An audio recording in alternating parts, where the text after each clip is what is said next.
بسم اللہ الرحمن الرحیم۔ السلام علیکم۔ امید کرتا ہوں آپ دیکھنے اور سننے والے حضرات خیریت سے ہوں گے، تو اللہ تعالی ہمیں اپنی خیر و عافیت میں رکھے۔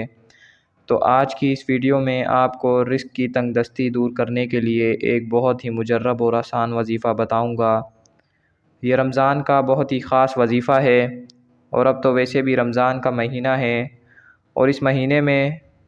اور یہ مہینہ بہت ہی بابرکت اور رحمتوں والا ہے۔ اس مہینے میں مسلمانوں پر اللہ تعالیٰ کی خاص نظر کرم ہوتی ہے، اور مسلمانوں پر اللہ تعالیٰ کی رحمتوں اور برکتوں کا نزول ہوتا ہے۔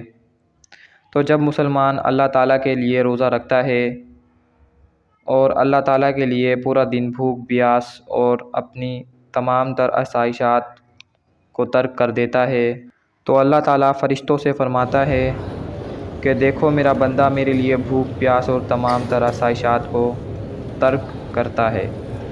تو پھر جب مسلمان اللہ تعالیٰ کے سامنے ہاتھ اٹھا کر دعا کرتا ہے تو اللہ تعالیٰ اس کی دعا قبول فرماتے ہیں۔ تو اس لیے ہمیں چاہیے کہ ہم اللہ تعالیٰ کے سامنے اپنی تنگ دستی دور کرنے کے لیے دعا مانگیں۔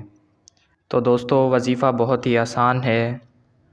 آپ نے ظہر کی نماز کے بعد جب آپ نماز پڑھ لیں تو وہیں بیٹھ کر 25 مرتبہ یہ دعا آپ نے پڑھنی ہے۔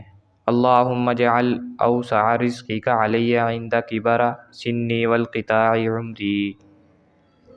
یہ دعا پڑھنے سے آپ کی تنگ دستی دور ہو جائے گی، اور آپ کے رزق میں ایسی برکت ہوگی کہ آپ خود ضرورت مندوں کی ضرورت پوری کرنے والے ہوں گے۔ تو دوستو، اگر ویڈیو آپ کو اچھی لگی ہو تو لائک کرنا مت بھولیے گا۔